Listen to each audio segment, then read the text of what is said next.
Hello and welcome everyone. Thank you again for joining today's panel discussion on the fundamentals of equity and resettlement. This training is presented by Switchboard, a one-stop resource hub for refugee service providers in the United States. My name is Rebecca Mulqueen and I'm Switchboard's Program Officer for Learning and Knowledge Management. Today's discussion is going to run for 1 hour and 30 minutes and it is being recorded. The recording will be posted on the Switchboard website and you'll also be emailed the link to it tomorrow. The transcript will also be posted on our site in the next few days. A quick look at some logistics in Zoom. Everyone is currently muted since we have a large group joining us today. If you need to switch between phone and computer audio at any time, you can do so under audio settings in the bottom left of your screen. We welcome your comments throughout today's session. If you click the chat bubble icon in the bottom center of your screen, that will open the chat box. Please make sure to send your message to all panelists and attendees so that all participants can see your message. You can also type your question by clicking on the Q&A button. If you see a submitted question that you would also like to be answered, feel free to upvote it by clicking the thumbs up next to that question, and we will prioritize questions that get the most votes. So I'm really excited to introduce today's panel. We have joining us today, Isabelle Darling, Fasil Aragaw, Angie Uwimana, and Dr. Tadios Asifa. Isabelle has spent 20 years of her career providing psychosocial support to refugees, survivors of torture, and the service providers that support them.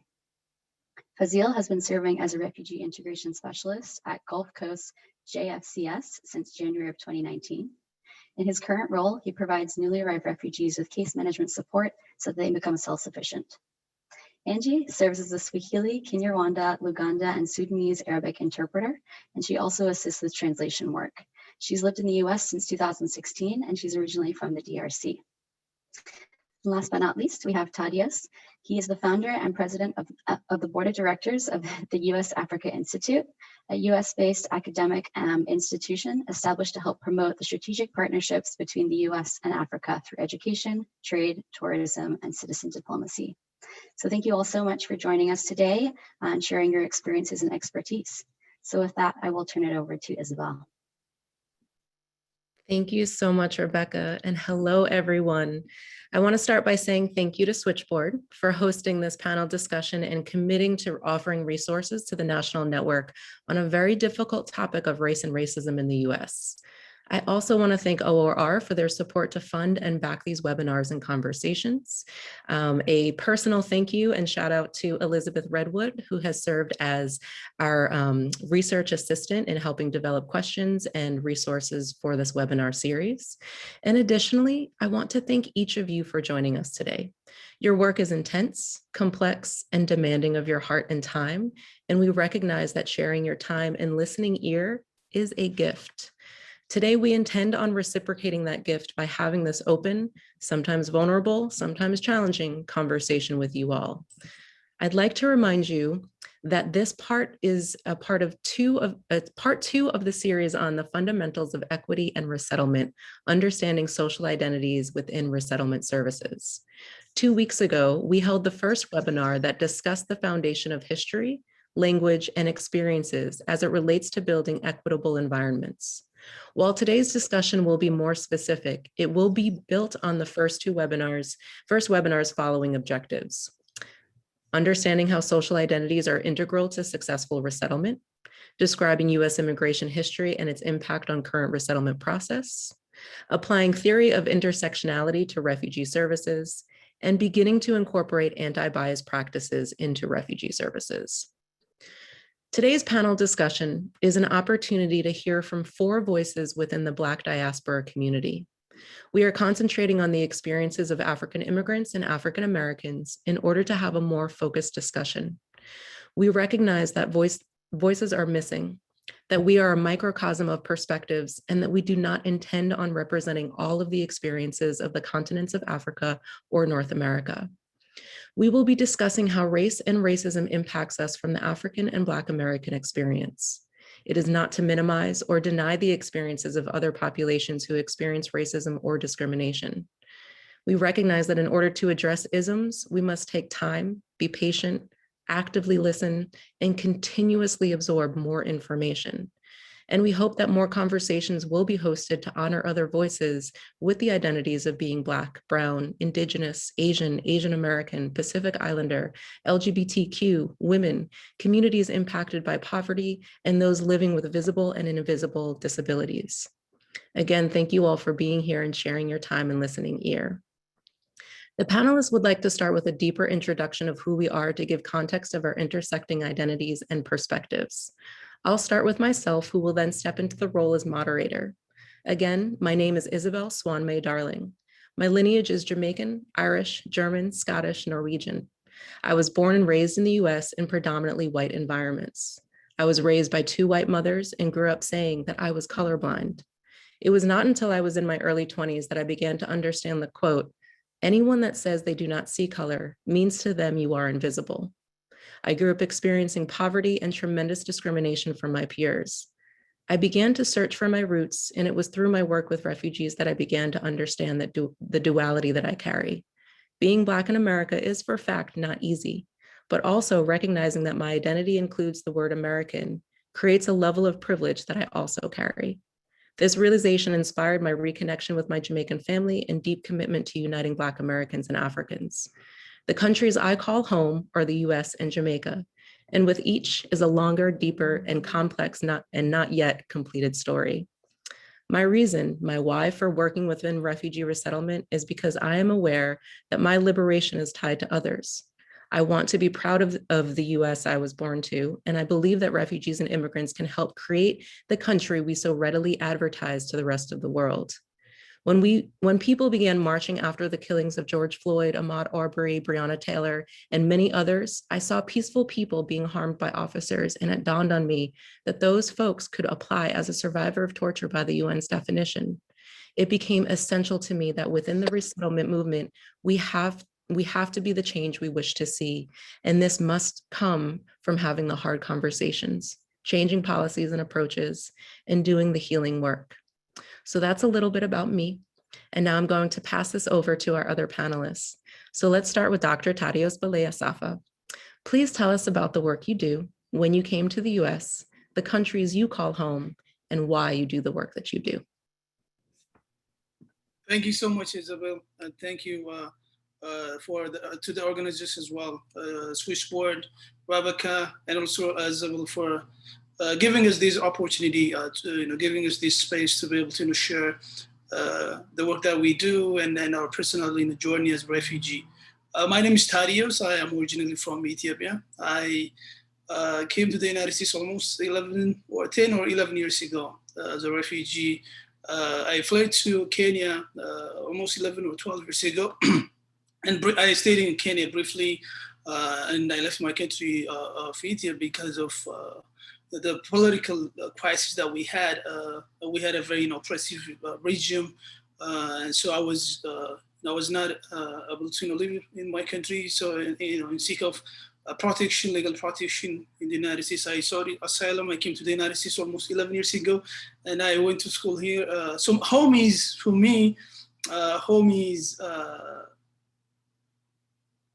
is where you feel respected, where you feel valued, where you feel you're part of the community. So I feel like I'm part of this community, the community that I'm living with in the United States. So I call the United States as my home. I have become an American citizen a few years ago, probably 6 years ago, 5 or 6 years ago. So I call Ethiopia and in America homes for me. So, and then my pronoun is he and him. And I've been in a number of colleges studying international law, international policy and education. And also I have also studied in some European countries and also in Asia as part of my doctoral journey. So that's me, and happy to be here to share my experience as a refugee and the work that I do. I predominantly work with Black immigrants and refugees and asylum seekers, and also on a number of intersectional issues, Black liberation movement, like the Black Lives Matter movement, because it's very important to celebrate and recognize our ancestors, those who came before us, who gave us, this opportunity, who fought for us, to be able to, go to school, so yeah, so I do a lot of work on immigration and refugee issues, mostly on policy and then legal service provision. So with that, I stop and thank you so much again, and happy to be here again. Thank you so much, Tadios. And Angie, I want to pass it over to you. Tell us about the work that you do when you came to the US, the countries you call home, and why do you do the work you do? You're muted. Unmute, please. Thank you.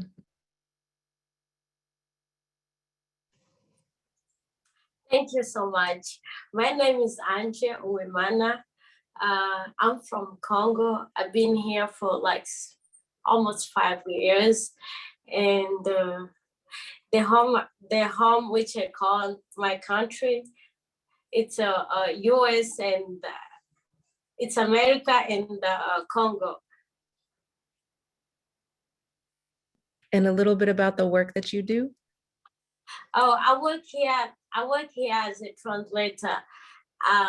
When I lived in a refugee country in Uganda, I tried myself to be like to learn more languages like from other people, so I can, when I knew one day in the future is gonna help me, because I knew there was not any way I would go back to Congo because it's always a war.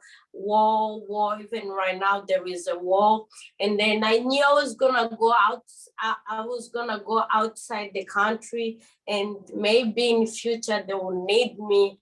Other people like parents who can't speak languages. That's why I do this job, and I like helping people. I like the job I do. Thank you so much, Angie. And also Angie shared with me that she is an aspiring social worker. And so that is very close to my heart. And I look forward to that happening in your career. And Fasil, I will pass it to you again, where you call home, how long you have been in the US, the work that you do, and your why. Hello, everyone. My name is Fasil Aragaw. I'm from Ethiopia. I used to be a journalist there for national media. I worked about 4 years, and then I joined this anti-corruption movement called Transparency Ethiopia. I've been working there for about 2 years, but unfortunately, our politics is not as free as it is in here. And due to fear of prosecution, I had to moved to Kenya. I stayed there about 4 years doing freelance work, interpretations, translations, and a little bit of hustling, because refugees are not allowed to work in Kenya. So I had to do a lot of like jobs to survive there. As a refugee living in the city in Nairobi, and I went through this whole refugee resettlement process to be here. It's been almost 5 years since I'm here now, and I've had like 3 jobs since I was here. One is like the first job I used to work as a sky cap in the airport. And then I joined Catholic Charities as refugee resettlement and placement case manager. And after 2 years of my experience there, I joined Gulf Coast Jewish Family and Community Service as it's same kind of position for refugee resettlement and case management. And I like this job because it gives me more comfort to work with refugees all corners, who has a lot of experience and went through a lot of ups and downs and are striving to make it here in the US despite any challenge they're facing, even after they got resettled here. Thank you all so much for sharing a little bit more about yourselves. And I promise you all who are listening and watching, this crew has been so humbling for me, such a powerful group of people, and just knowing that they're out in the world making the change that we're seeking gives me motivation. So it's been a huge pleasure to be able to work with each one of them. And I want to encourage you all who are listening today and have joined us, please write your name in the chat box, share where you're participating from, interact with one another. You are bearing witness to this intimate conversation between the four of us, but this includes all of you, and we see you as subject matter experts as well. Please feel free to post questions, and Rebecca will field them to us as we go and at the end towards our Q&A. So we're going to kind of break this conversation up into three categories. We're going to focus on the personal, then we'll look at resettlement, and then we'll look at policies. And I want to start with the personal of just what are some challenges facing your community within the US that might be important for our participants to know that they may not be aware of? And I will start with you, Tadios. Thanks, Isabelle. So our community, have a lot of challenges. Of course, service provision, for instance. If you look at service provision, for instance, in the area that I'm working right now is we as part of an organization called the Black Alliance for Just Immigration, we provide legal service to immigrants and asylum seekers and refugees. And one of the challenge that we have is lack of legal service for immigrants and refugees, particularly for Black immigrants like myself, Black refugees like myself, and for those who are coming to this country recently. And so legal service is a huge challenge, and of course due to the increase of cost of life, cost of living in many parts of this country, housing has been also a huge challenge. I can show over my my window the houseless. I call them houseless. They are not homeless because home is here, right? So we have so many houseless people, for instance, where in the city where I live in Los Angeles. So adding to that problem, we face a lot of challenges in terms of having, for instance, transitional housing for those who are coming here recently, for new arrivals. Cities like Los Angeles, and in fact it's not just Los Angeles, across the United States, because of the cost of living, housing has been a huge challenge, and this is a basic human rights to everyone, and we all deserve to to have a house in a living space. But look at the crisis we are in. So housing is another issue. Housing, the access to housing is a major challenge for the Black immigrants community, for the Black refugees. It's not affordable anymore. We don't have affordable housing anymore in our cities, in our counties and states. And the other issue is really the mental health problem. So I can, we can associate, this mental health problem. All these problems are intersectional problems. So I know, Isabelle, you are an expert on mental health, and the driving force, in fact, for this houselessness problem. And I don't call, I'm not calling this, homeless, population as the government is calling it, but this houselessness, problem is intertwined with with other issues. For instance, the mental health issue. This is the root cause for many houseless communities in Los Angeles and across across the country. So and then I don't see the government or most nonprofit organizations are investing a lot of resource in mental health. For instance, for refugees like myself, we have like stigma. And mental health stigma. If you have some kind of mental health issue, you don't really talk about it. We don't talk about mental health. We consider it as a stigma in our community, right? So because we don't have culturally competent and linguistically competent mental health service. So mental health, housing, legal service. These are the major problems that we have, and of course we have other issues, socioeconomic challenges, access to employment opportunities, access to college. College is not affordable anymore, right? So these are the main challenges, and I hope my colleagues, Fasil and Angie, will be able to give us more information on that. Thank you. Thank you so much. Yes, Fasil, Angie, what would you like to add to that? And then just so you know, the next question is, how do you feel that racism might impact the experience of being resettled in this country? So the challenges you're experiencing in your community, as well as how racism might show up.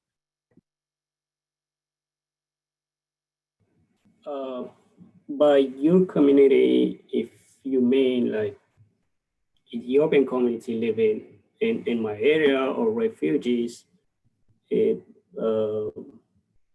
main challenge I have seen is trying to understand the whole new system and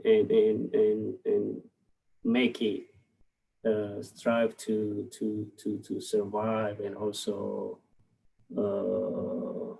get the best out of it. I have friends, refugee clients, and other people that I know who has lived here for more than 10 years in some cases and don't exactly know how the system works and how they can help themselves and how they can benefit their community overall.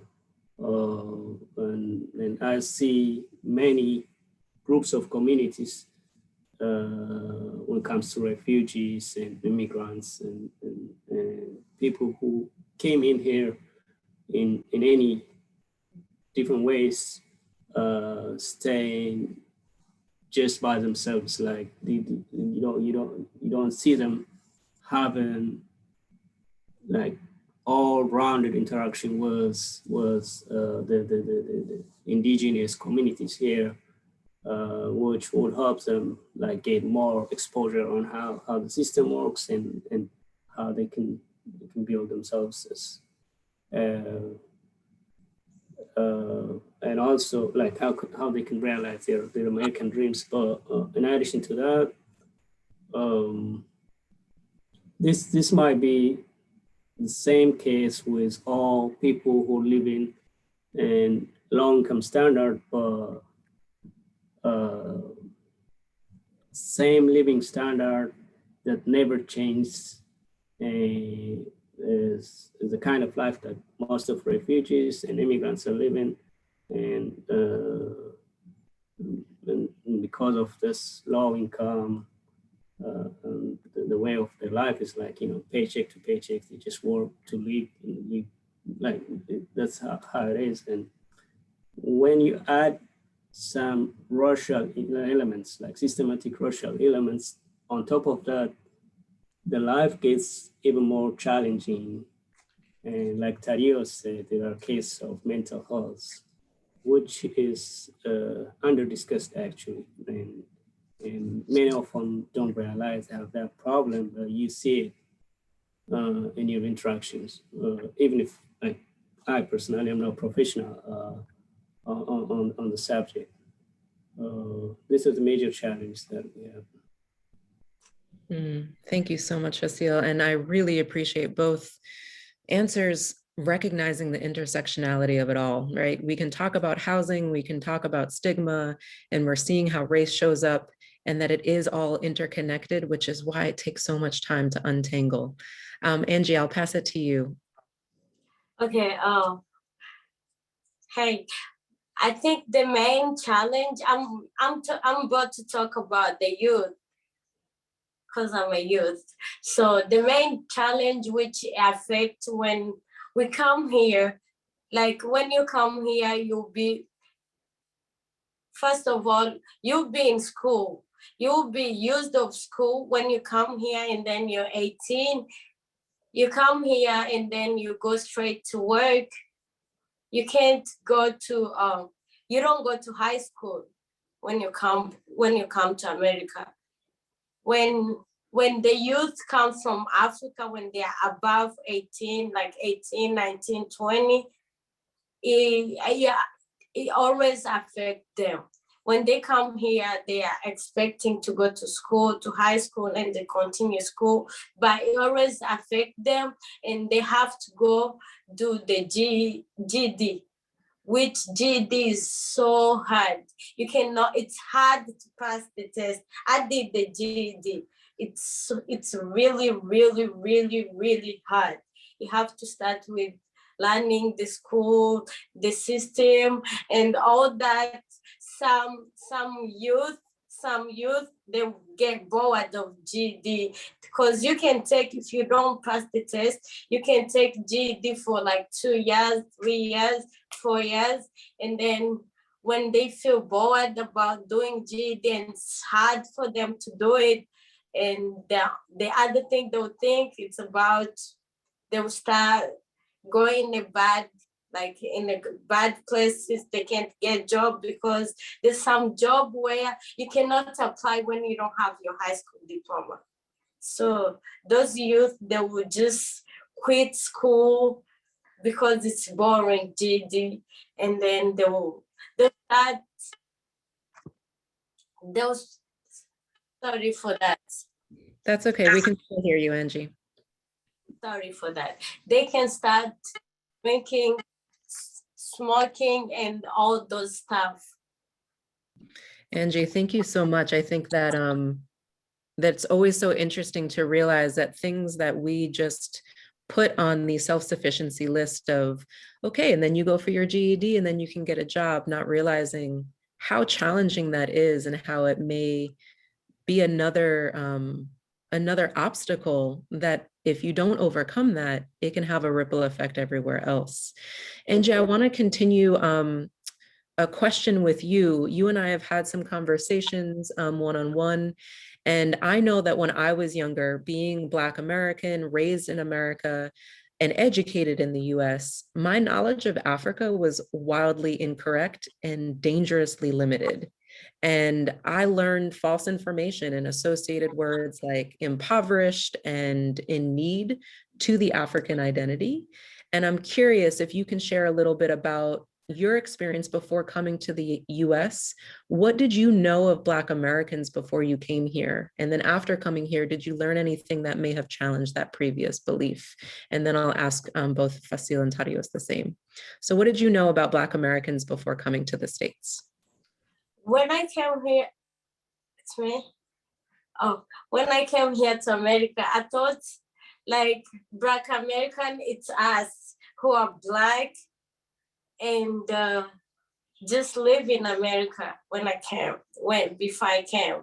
So when I came, I call myself a Black American. But right now, if you call me a Black American, I will fight, because I feel like it's not like we don't have the same thing, because what had like Black American, they being discriminated with the other races, because they say they're bad, they drink, they smoke, they do bad stuff. So when I came here and I met the Black American, I was like, this is not my society. I belong to another society. And that when we have these conversations, I've shared this with Angie, it hurts my heart to hear that, but it is very true. And without exposure and information, and the wrong information sometimes being shared, and then the way that some Black Americans will treat immigrants and refugees will then create a new line of thinking where there's division that's being created. Tadios, any thoughts on this, of what your assumptions were before coming and maybe what has changed? Yeah, so before I came to America, early on, growing up, in Ethiopia, and of course, an African nation, I just became a Black person here in the United States, and we don't have that kind of, categorization of people here. We have, Black people, or, people of color, or, Caucasian, white people, or that kind of categorization, and we don't really have that and I came from a country which has never been, colonized, by Europeans. So we kept, our values and traditions and language. So we don't have these kind of issues, for instance, in Ethiopia. But, early on, became, before I came here, and also, through education, I had, of course, a good understanding about, the experience of, Black Americans or African Americans in the United States, fighting for, civil rights, during the since the slavery, the struggle. And that's why I said earlier that, have to recognize and celebrate every day, every single day, our ancestors, those who came before us, who fought, for equality and justice and rule of law in this country. And I went to school because of, the people who fought for me, who came before me, right? So we need to recognize that as Africans, as African refugees, right? So everything is, relatively, United States is not, perfect country, just like anyone else, right? And no country is perfect in this country. And we're still struggling, yes. We're still struggling, and we're building in a momentum, we're building a collective power as a community. Black, white, Asian, African Americans, and everyone. I think that's very important, to build that kind of, collective, power, as a community, to be able to, overcome the challenge that we face, socio-economic challenges, political, challenges, in our country, here in our country. So, so my understanding is really, I had a good, background in terms of, understanding the civil rights, movement, the challenges that, America, went through, particularly African Americans. Even, with regard to refugee movement or, immigration movement, the Chinese, Exclusion Act, how African Americans, were fighting, in the late, 19th century, to have, a fair, immigration system in this country. This is way before the 1963, Immigration and Nationality Act. So I have that understanding, the Black liberation movement, making America, more, livable place, more, equitable, country, for everyone. So that's my understanding for America, about African Americans before I came here. And once I came here, the second day I joined the movement, I think it was the 99 movement. Then is that the 99% movement or something? Correct me, Isabelle, if I'm wrong.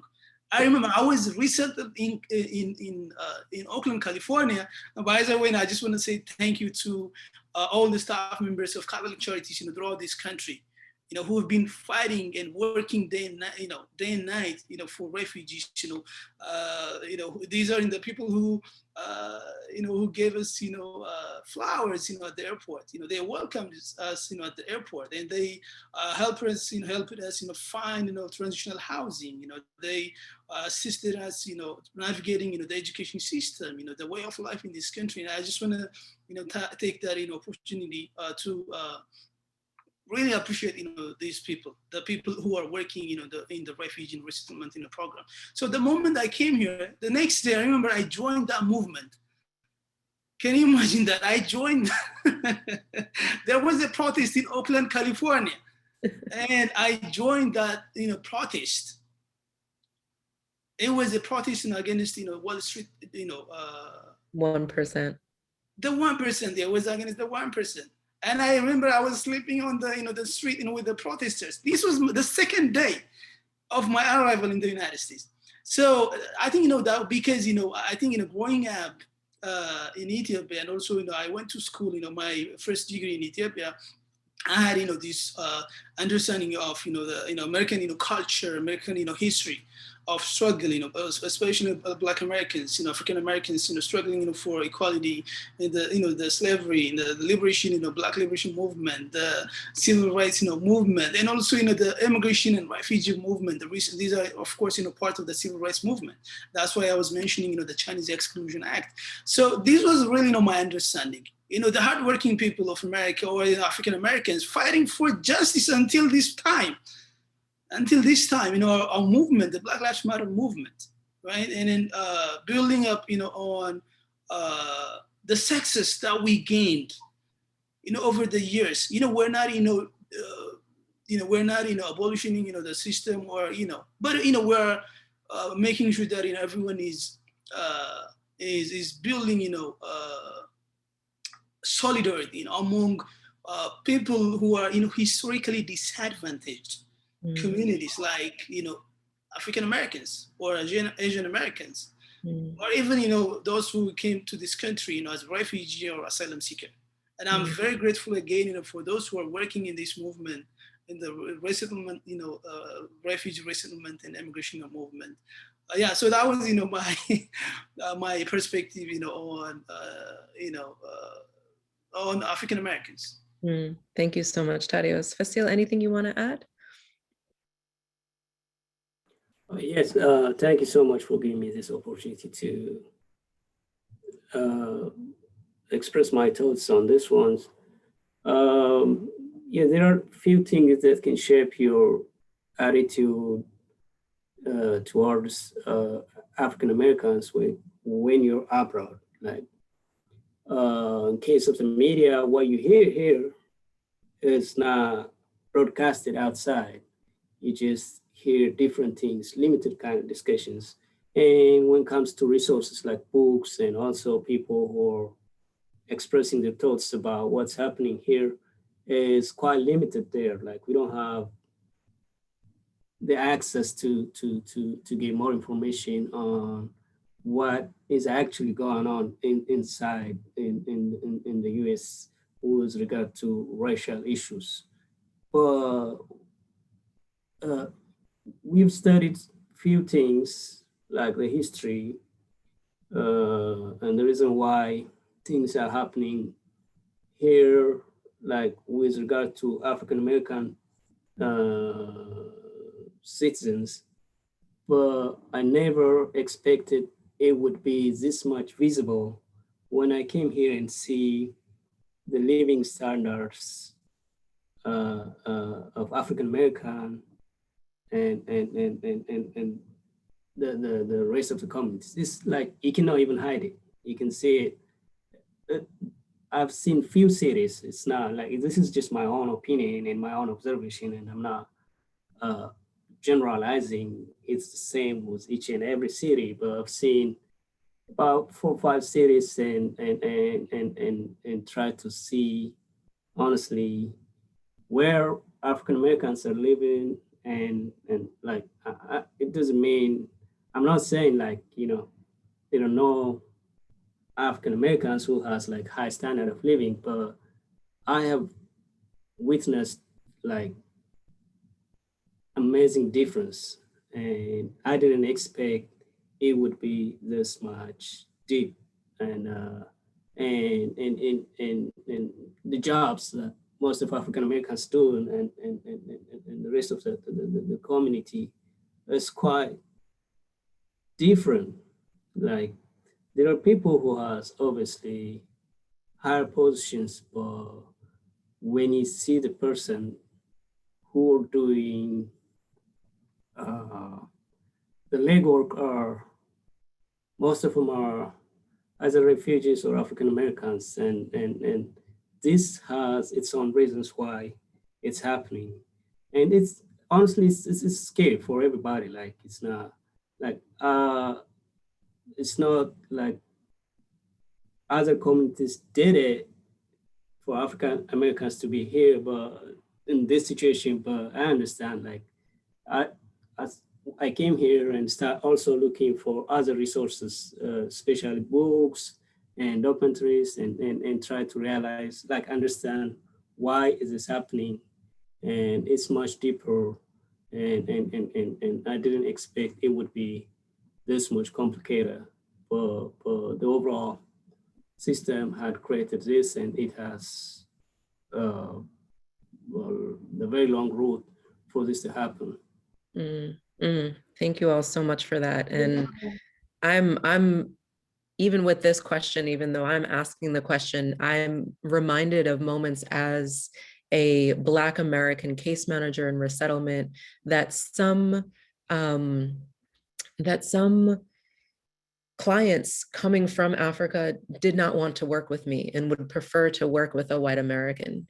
And knowing that my identity may be seen as not being able to provide the best services. And so even as a Black American needing to work harder to show that I would provide equitable services.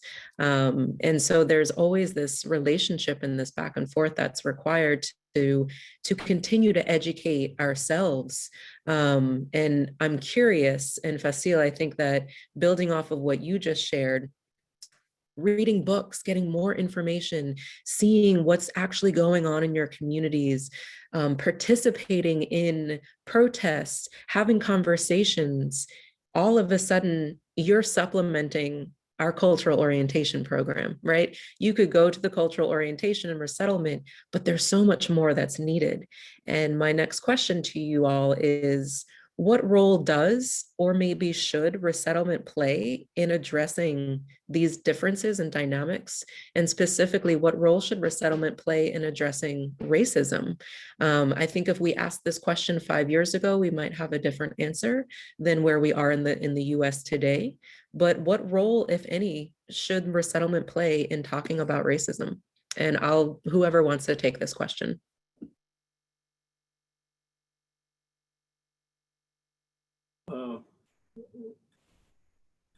I can take this question, like, just to give my own view on this one.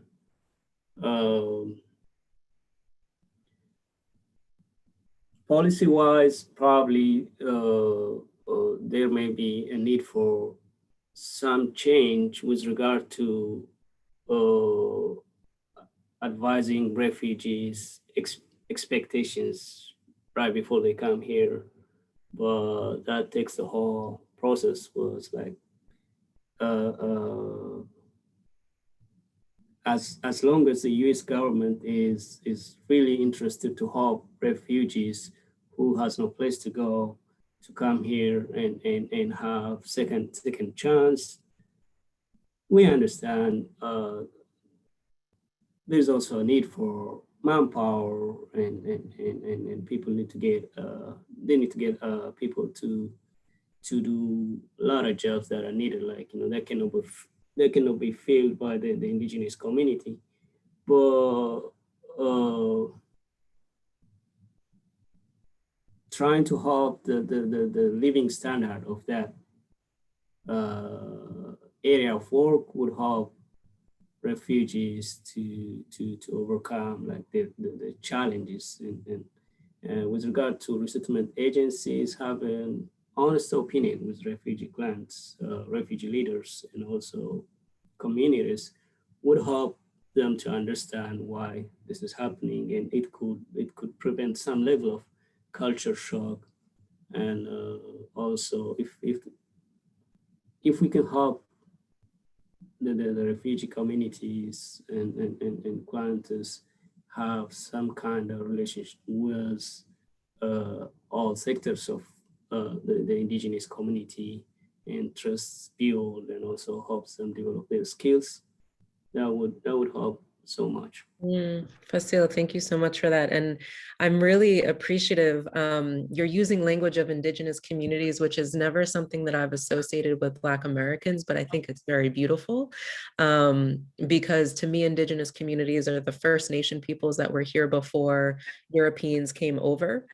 And I actually think there's a real power if immigrants and newcomers were able to have conversations with indigenous First Nations peoples in addition to Black Americans.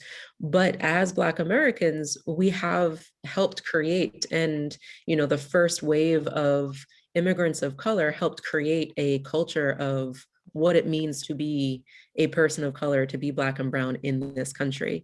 And so I think you're forming a new language, and I think that's really beautiful and something that we need as we are decompressing and unraveling some of the challenges related to race and racism in this country.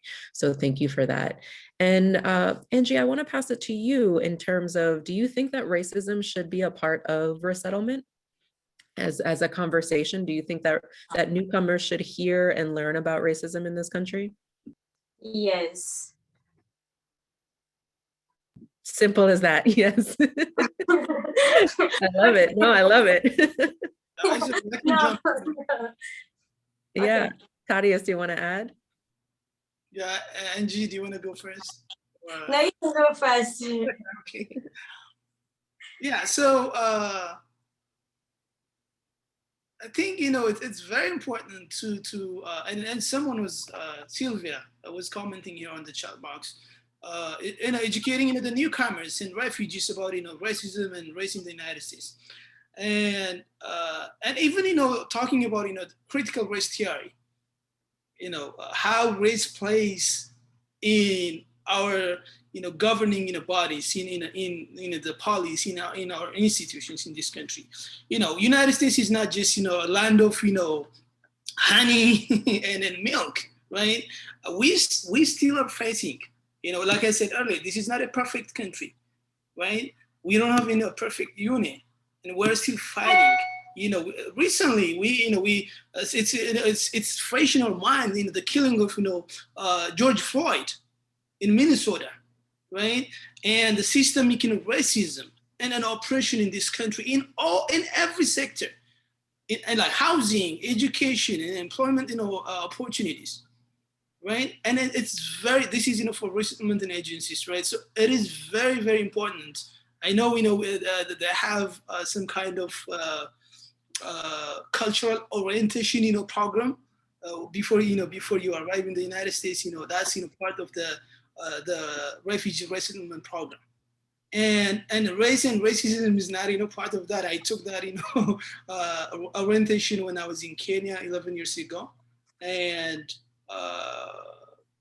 then race and racism was not part of it. Yeah. Right? It's very important to educate in our communities, especially the newcomers, about the United States. From afar, we understand the United States in a perfect place. No violence, no racism, no anti-Blackness.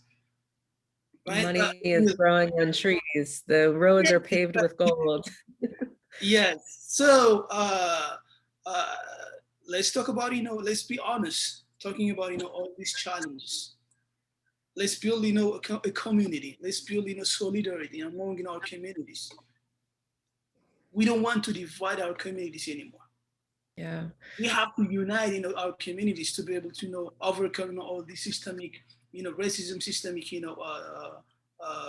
challenges we face in this country. Absolutely. So let's talk about it. Before we resettle refugees in this country, let's talk about let's talk to them about race and racism in the United States.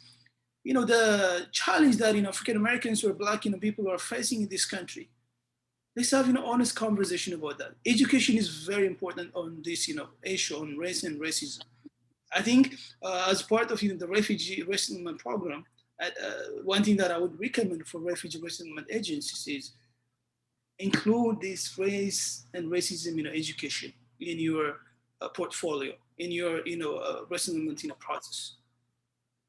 Absolutely. Critical race theory is very important. We see people who are opposing critical race theory in this country, right? But it's very important. Let's have honest conversation.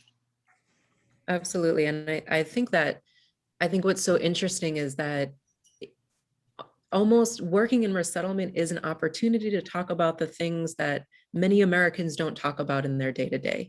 I said this in the last webinar, the definition of a refugee inherently requires us to talk about social identities because it is fear of persecution based on social identities. And if we are not talking about the impact of systemic oppression on those identities, then we are at risk of doing the exact same thing to newcomers in the community. And a lot of times we are doing those things to our own citizens. And so we have an opportunity here to name and own that conversation in a real way with newcomers. Now, I want to acknowledge and address the work that we have to do in resettlement is hard. In one day, sometimes just making sure that you get beds delivered and an apartment set up and food gathered will take you 8 hours and you will feel behind because you still have 10 other clients that you need to get to. So the idea to have to also add the topic of race and racism to your repertoire of things you need to do is overwhelming. And I don't want to make it sound as though we're asking you to do more, but we're also speaking systemically. How can, as a resettlement system, can we integrate and incorporate these conversations so that the work overall is easier, right? And if we're able to dismantle some racism that's in our communities and how it shows up in housing, maybe accessing housing would be easier. Maybe the receiving communities would be more open and welcoming and compassionate if they weren't also struggling with their own experience of poverty. So I want to just name and honor the fact that case managers, you're already doing so much and almost too much is being demanded of you. And we're trying to figure out how we can change how we approach resettlement in such a way so that it's not added work, but it's actually easing the work. Now, I want to take a quick pause and I want to remind everyone who's listening, our panelists ourselves, take a deep breath. This is a lot of work. Make sure that we are grounding ourselves. We find our wellness, taking care of ourselves. I'm seeing the word trauma pop up in the conversations, that trauma exists in these conversations. We are exposing it. And so we need to remember to also have those moments of peace and calm and appreciation. So I appreciate all of you in this moment. And I also want to name that we never have enough time for these conversations, so it needs to keep going. I'm going to change a little bit in terms of the direction of our conversation. I would like to ask about the concept. I've been doing community work I've been working in the refugee resettlement work for about 20 years. I've been doing community work a little bit longer than that. And something that I always go back to is the phrase, nothing about us without us. And I believe that in each conversation I've had with you individually, this concept has come up of representation and how important representation is in resettlement. And Fasil, I'll start with you because this is something that you have named in your passion around dealing with culture shock, recognizing that the community that's talked about, policies that are written and supported, that the community itself needs to be in a leadership position and a change-making position in order for change to really occur. And so how does representation potentially change the experience of a newcomer's experience with resettlement?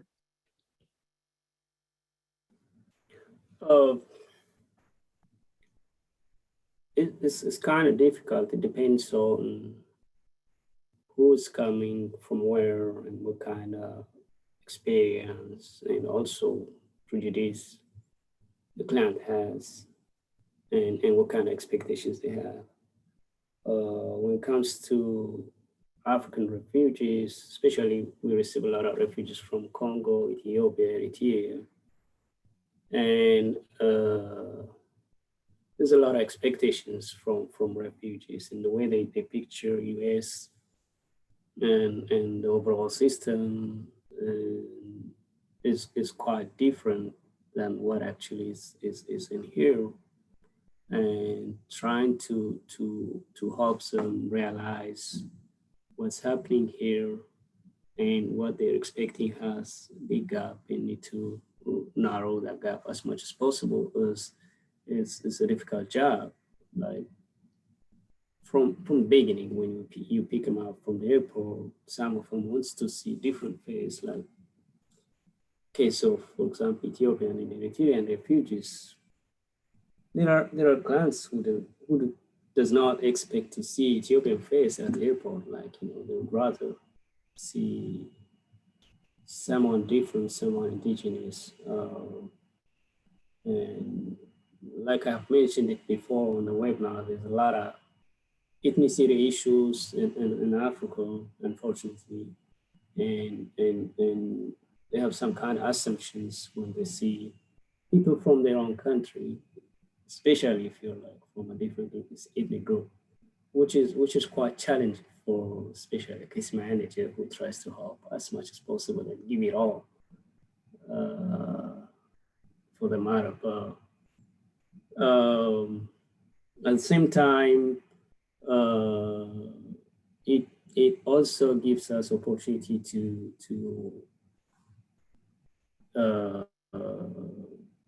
help the client understand from our own personal experience, and also the language and everything would help at some point, but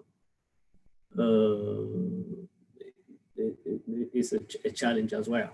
But later on, when they realize like what's happening and what they need to do and who they can advise on this ones, they can come back. And I have clients who said sorry for some of the words they used when they came here at first and had this culture shock in the beginning, and then when they realized it was happening, they came back for advice. So that's what's happening. But honestly, if cultural orientation could be like one program by itself and try to help refugee on their way to be self-sufficiency by itself, would make a lot of change. We've tried to build like communities, Eritrean communities, in case of like refugees who are coming here in some specific area, but we figure out like most of them move out of the state. We cannot, keep all specific group of communities living in a specific area, so they can help each other, and we could create some kind of leader in the process. But that was impossible. We have Congolese communities who are very strong and vibrant in Tampa and St. Petersburg area, and there are clients who are very helpful to new arrivals, but they have specific view, and it takes time, understanding how the overall system works, and that has its own effect. But we don't want to create like this kind of mistrust, or like, we don't want them to watch anybody, like whether African Americans, other members of community,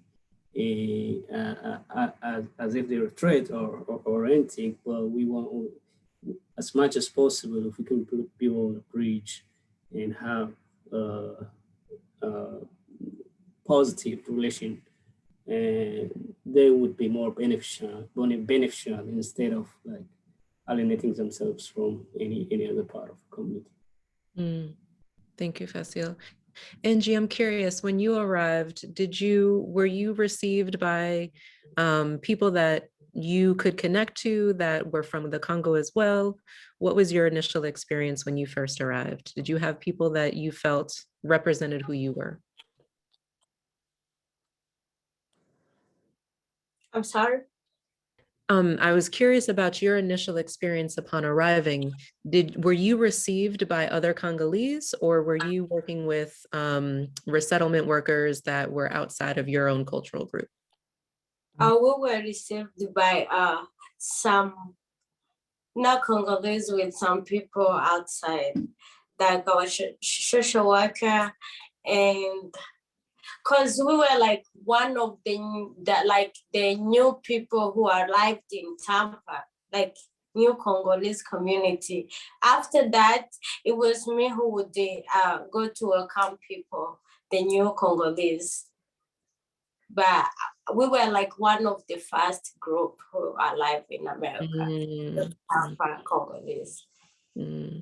So yeah, so that also is part of that change you're talking about, Fasil, of depends on who you're talking about, right? And every few years we see a new shift in who's arriving. In the past we may have seen Russians, we might be seeing more Russians now. And so will an Ethiopian case manager be able to provide that same level of service if they're not sharing that identity, and does that need to rotate? And these are some of the questions that we may not have answers to right now. And yet I do think that I know that representation is huge in terms of who we see in school, right? Do we see teachers that look like us? Do we hear teachers and educators and policymakers that sound like us? When we're talking about, and I'm seeing in the chat, like asking for more voices from other groups, like, do we see people who are willing to out themselves as LGBTQ, saying, I belong here, I am here, and I'm welcomed here? When that happens, there is a sense of, okay, maybe I can relax and be safe here as well. But it does take a lot of time. And I think that complexity that you're speaking to is very, very real. I'm gonna shift, and Tadios, if you wanna add to this in this next question as well, around representation, but I'm curious how in your experience in the work that you do, really looking at policies and macro levels, how do you see that racial profiling from law enforcement affects refugees? And how might that shift if there was more representation within the law enforcement of having folks that had their own refugee story and immigrant story?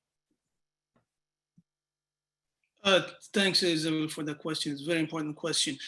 Policy, it has been a very challenging year for, especially for Black refugees and asylum seekers. We have a crisis at the US-Mexico border currently, right? So we have a humanitarian crisis. We have refugees a few hours drive from here, from Los Angeles, probably 1.5 hours. They are refugees, they are asylum seekers, right? And these human rights, humanitarian crises are, not, being, addressed by the government because of, policy issues. Right, so especially the previous administration, the Trump administration, was anti-refugee, was anti-Black, anti-immigrant. So all the policies that we have, the policies that, for instance, the refugee ban policy, we had it was just removed by this administration, right? So we had a refugee ban policy. This is, a country of refugee and immigrant, but the previous administration, but yet even under this administration, look, what they're doing. They're deporting more people. They're deporting more refugees and asylum seekers who are seeking, protection from the United States government and from the US, from Americans. We're returning them back to their home countries where they face, already, political political because of their gender related issues, or because of political crisis in their country. And nobody's coming here for to enjoy the Disneyland. We're coming here to seek protection from the United States, for a better life, for economic opportunities. Right, but the policy that we have, the refugee ban policy, and also with in terms of resettlement, when you look at the refugee selling, or the refugee resettlement, the amount of quota that we have right now, comparing to the previous administration, especially under the Obama administration, we have we're accepting a very small number of refugees from all over the country. I mean, from other countries, and then there is, of course, racism in that process as well. If you are from Africa, or if you are a Black person, you don't get equal opportunity to be resettled in the United States as those who are coming from Black countries. So all these policies are really Anti-Black, like I said. They are anti-refugees and anti-Africans. And there was also an anti-African, and there was an African ban. The refugee ban was actually an African ban. The majority of the countries on the list were Africans, like Sudan. We have Somalia, yeah. Yeah, Mali, Somalia. We have also Libya. We have Yemen, and then also Muslim countries, Africans, and these are African Muslim countries, right? So the policies are the policies that we have, even under this administration, they are anti-racist. So in terms of for instance, the DACA or TPS, temporary protected status, for those who are living here temporarily, or receiving the temporary protected status from the government, they're also facing, they're at the verge of deportation. They're facing detention, they're in detention. We're talking. I think it's also important talking about the criminalization of refugees in this country, right? The intersection of the criminal, the criminal, the criminal system, the criminalization system in this country, and as well as the refugee system and the immigration system. Right, so refugees and particularly Black refugees and asylum seekers and immigrants are disproportionately impacted by those policies. Absolutely, absolutely. Thank you so much for that. And as you're hearing this, for our participants, write these things down, continue to look them up and engage in conversation. This is not the only resource out there. Not Switchboard has many, but there are also so many out there in the community. And Tadios, for example, he's leading so many different organizations, conversations, movements on a global level. And it's important that we look locally and we think globally. So this is, hopefully we're planting a seed. We only have some time for a few more questions between the panelists before we open it up to Q&A. And Angie and Fasil, I want to bring this to you two. Do you feel that it makes sense for African refugees to align themselves with Black American issues? Angie, go ahead. I think, yeah, because like when we were in Africa, and then we didn't know about all of this, and we thought when we coming here in America, we're gonna be like, because in Africa there is the racist, that's when we moved and went to live in a refugee camp. And then when you live in a refugee camp, you coming to America, you thought the racist is over, is done.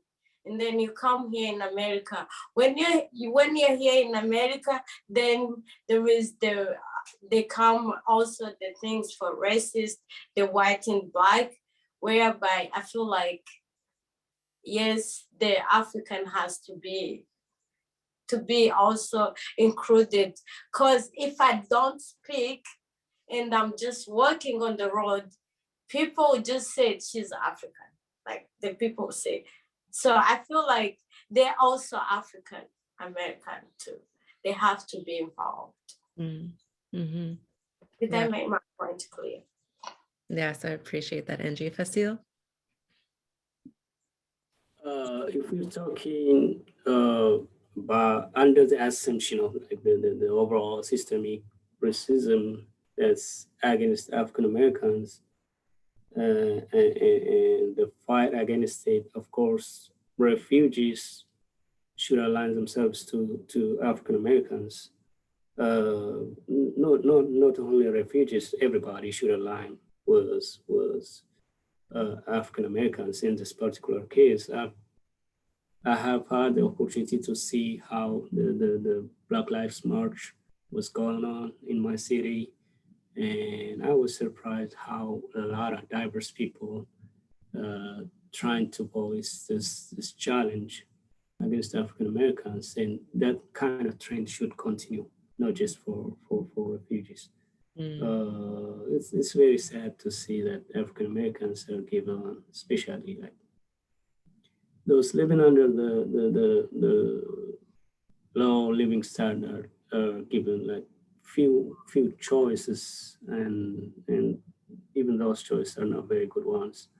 And it seems like a similar kind of choice is given to refugees, and it's no longer just African American issues; it's everybody's issues to thrive, to eliminate the systemic racism. But it needs an organized movement.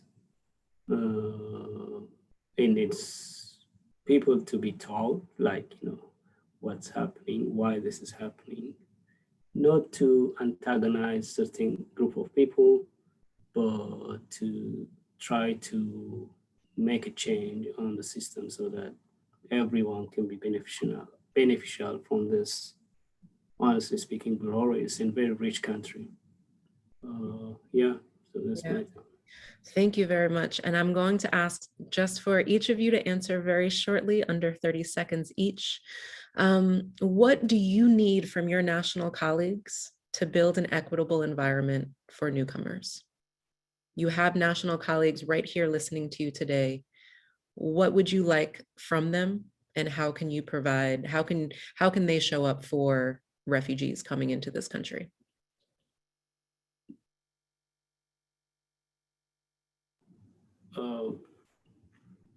These kind of honest conversations are very good. Like it gives the way for more open and honest discussion, and see the problem in the eyes of refugees, and also trying to understand what's happening actually in the challenge and the struggle they're going through helps a lot. Any kind of resource would help to make this better for any refugee. Helping one refugee understand what's going on and trying to help that single refugee have more skills, knowledge, and also resources would help a lot. So I appreciate what has just been started, and I like this kind of honest opinion. Great, I appreciate that, Fasil. Tadios, to you, what do you need from your national colleagues? So what I would need, from the national colleagues, a number of things, right? But resource is very important for our community. We are the most underserved communities in the United States. Refugees are the most underserved. You can look at the government budget, or even the local budget, the city council budget. So we need a resource for our community, for the refugee community, for the newcomers, for English language programs. We need access to professional development. We need to have some kind of professional training to be able to integrate within the U.S. workforce. So we need and also legally the challenge that we face. You need a legal advice, legal service. And when you look at the legal service in this country for refugees, it's very scarce. So we need to have more resources for refugees. That's one. And two, really build a culturally and linguistically competent programs and service for the newcomers. If you are resettling someone from Ethiopia, hire someone who's who can speak Ethiopian language and who can understand the culture and the tradition of of these refugees.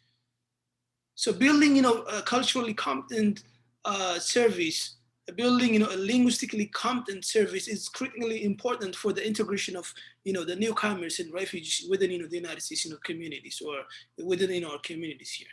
So I think those are the most important demands that I have heard from most of the refugees and then the asylum seekers and the immigrants. Really appreciate that. And Angie, to you, what do you need from your colleagues to be able to continue to do the work you're doing and to feel that this is a place that you are welcomed and belonging? And before you answer that, I just want to point people to the chat.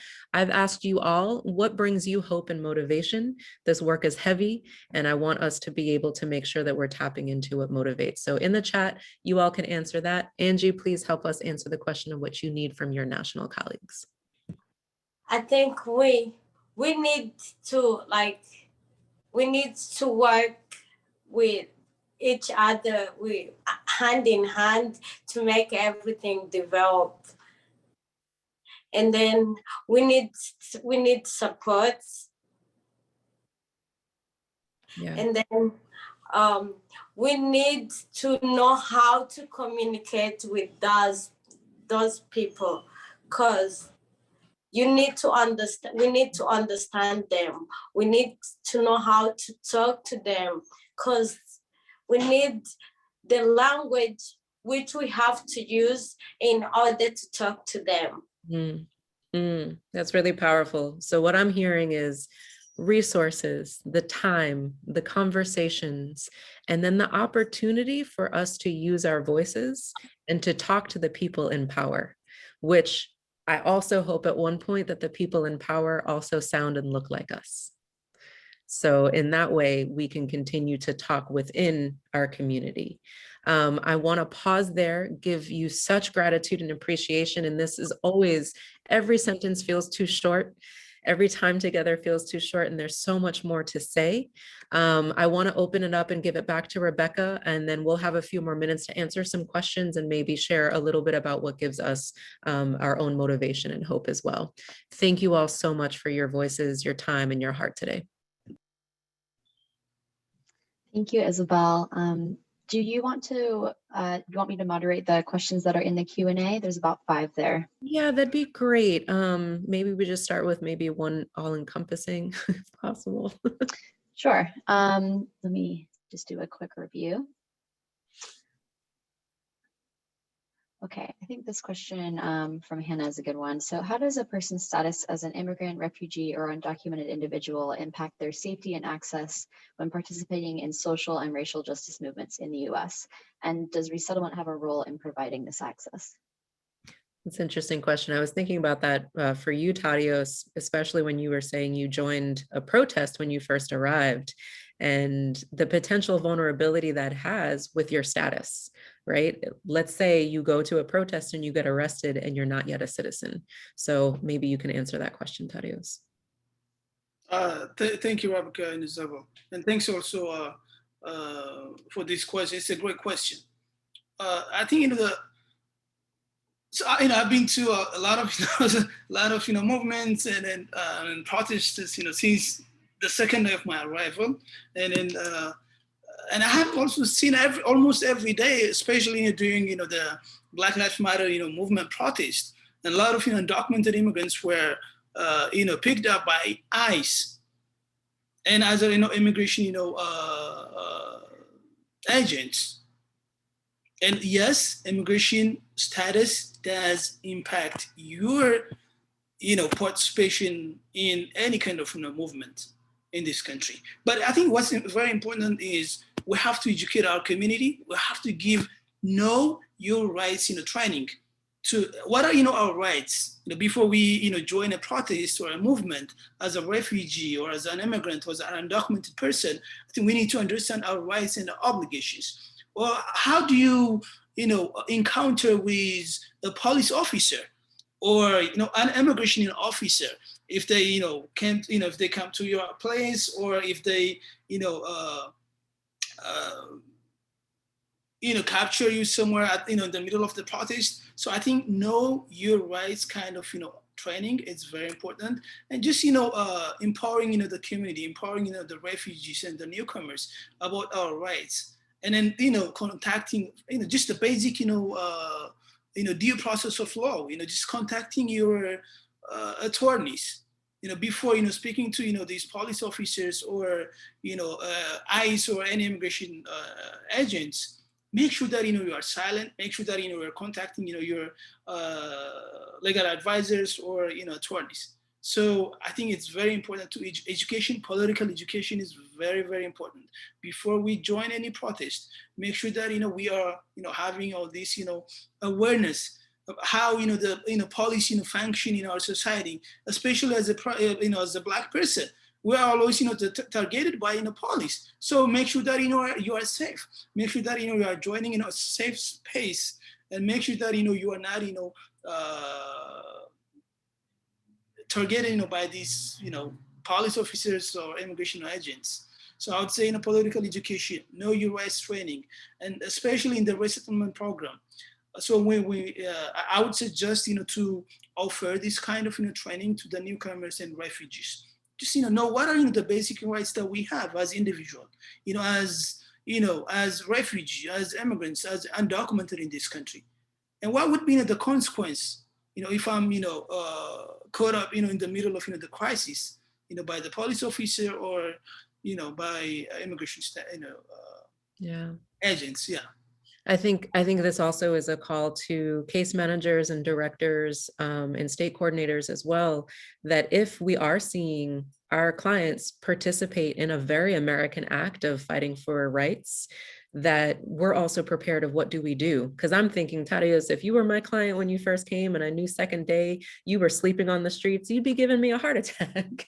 And I would be like, oh my goodness, we don't have a system in place. If you are incarcerated, how do I get you out of jail? What's the process there? And so I think staff need to have a conversation as well of the role that we play to show up and support clients to be able to actually achieve that American goal and that self-sufficiency goal of integrating into the community. So I'll pause it there, give it back to you, Rebecca, for another question. Thanks for sharing. That was really great. I'm going to circle back a little bit to the cultural orientation piece that we touched on earlier. There's a question that came through that asks, do you have any suggestions on how to best incorporate resources or this conversation about racism within cultural orientation classes and programming? I'd love to just take this on for a second, and then anyone else who wants to add. I always think that cultural orientation is best when you can have speakers outside of resettlement come in.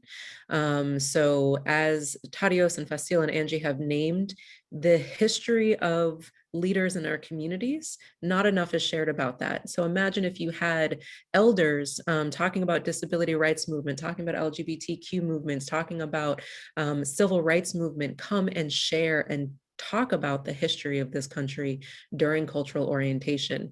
And from that, talking about safety, have your police chief come and talk so that they're also being exposed to cultural orientation on what it means to work within an immigrant community. And then also talking about different alternatives to calling 911 when there's a mental health issue. So looking at crisis intervention teams and making sure that everyone on staff is consistent about their messaging so that this is about community integration. I also think small businesses could play a huge role. I've always had this vision of newcomers receiving a passport where each page is a coupon and they go to a small business and that small business is able to give them a discount or give them something for free, tell them that they are welcome there, and then they get a stamp for being a part of the community. It's about truly feeling like a sense of belonging. And I think that the more voices we hear from the community that's the receiving community, the more opportunity there is to understand that this isn't just a checkbox that case managers are doing, but this is something that we believe in is beneficial for all of our community members. Anything else either one of you want to add? Fasil, Angie, Tadios?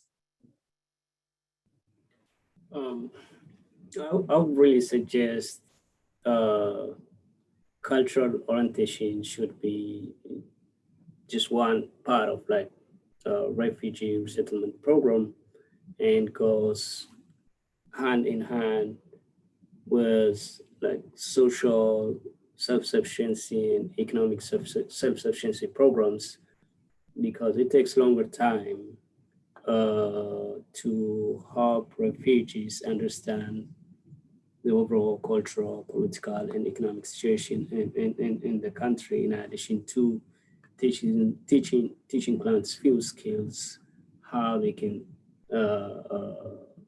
understand how the system works.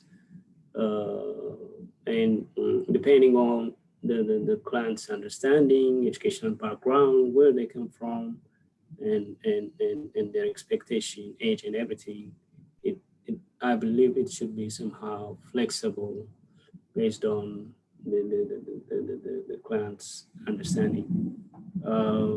It's always difficult to discuss race issues with refugee clients as long as there are issues that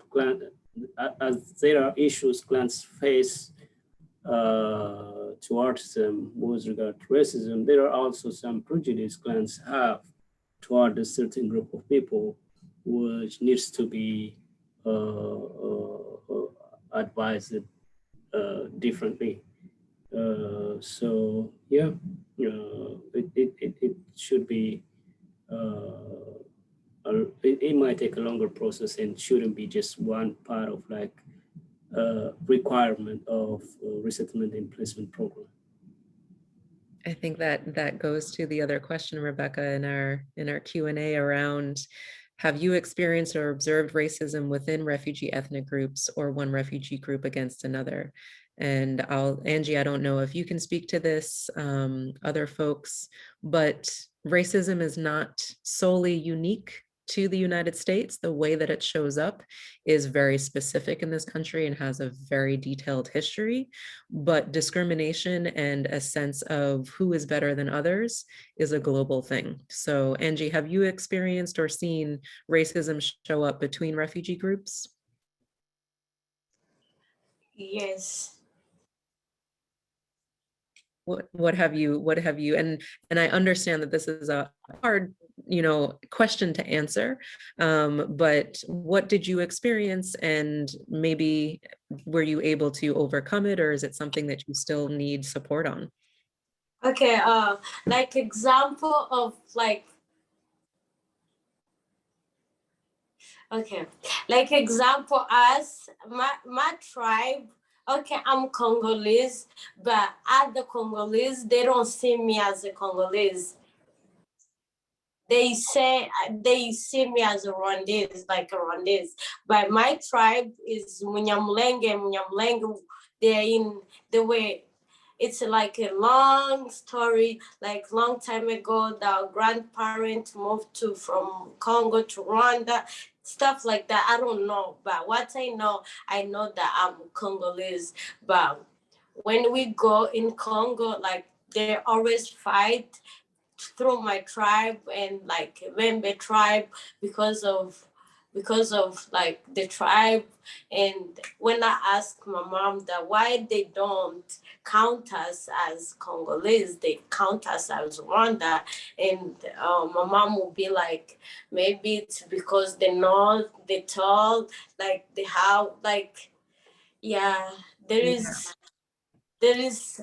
still like tribalism, and it's still right now. I think they're still even fighting right now in Congo. Like they are fighting Banyamulenge with other tribe.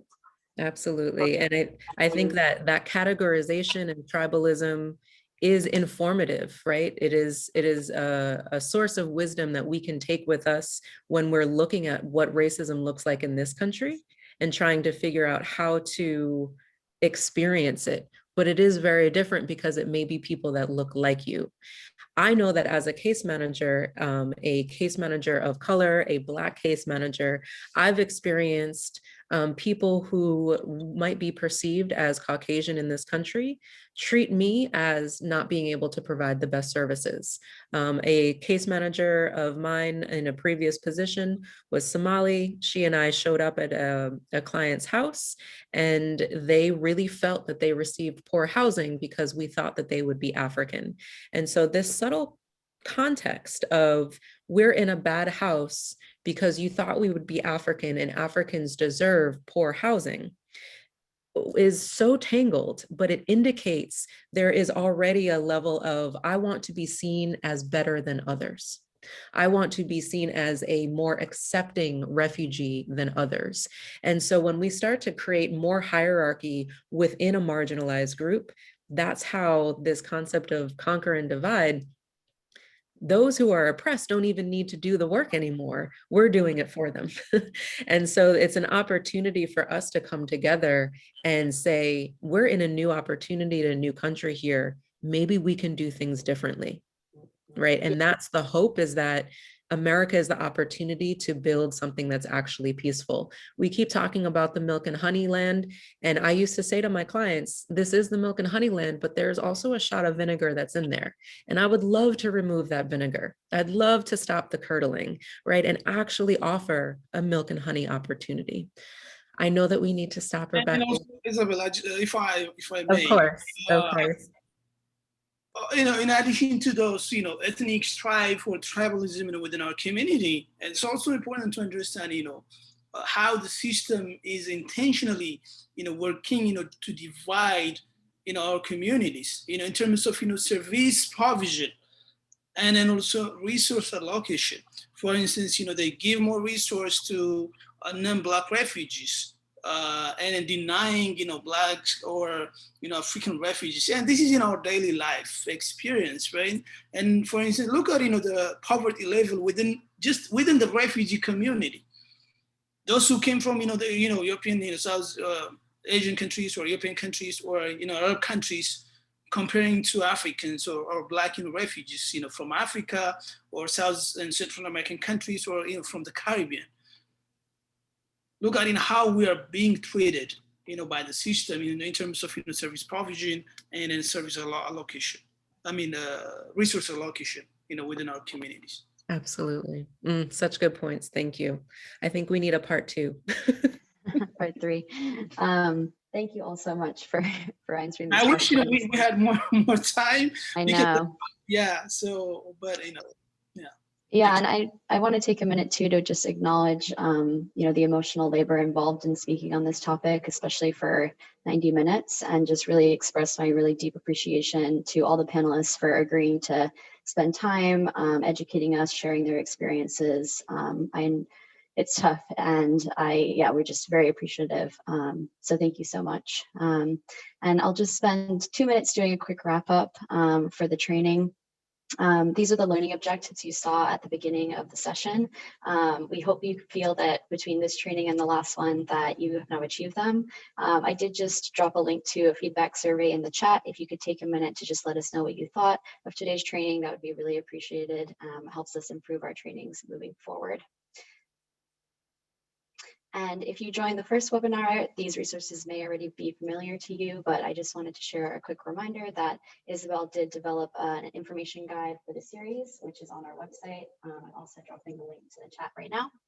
And it will also be emailed to you along with the other resources on this slide. And lastly, here is Switchboard's contact information.